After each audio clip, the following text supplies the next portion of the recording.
আপনি জানেন কি ঘোড়ার সাথে এমনটা করার কারণে প্রতি বছর লক্ষ লক্ষ মানুষের জীবন বেঁচে যায়। আপনি হয়তো ভাবছেন ঘোড়াকে উল্টো করে ঝুলিয়ে রাখলে মানুষের জীবন কিভাবে বাঁচবে। তো বন্ধুরা আপনাদেরকে বলে দিই, এসব মানুষেরা ঘোড়াকে উল্টো করে ঝুলিয়ে রেখে অ্যান্টিভেনাম তৈরি করার প্রস্তুতি নিচ্ছে। আসলে প্রতি বছর 54 লক্ষ মানুষকে সাপে কামড়িয়ে থাকে, আর যদি অ্যান্টিভেনাম না থাকে তাহলে তাদেরকে বাঁচানো অসম্ভব।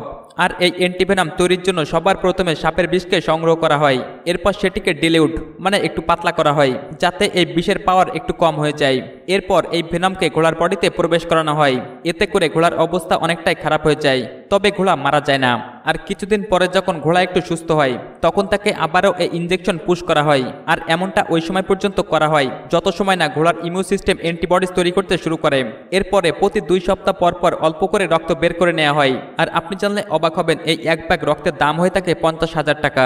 এরপর ল্যাবে অ্যান্টিবডিজকে আলাদা করা হয়, আর এটা থেকেই অ্যান্টিভেনাম তৈরি হয়। এমনই সব ইনফরমেটিভ ভিডিও দেখার জন্য পেজটিকে অবশ্যই ফলো দিয়ে রাখবেন, আর ভিডিওটি আপনার বন্ধুর সাথে শেয়ার করবেন।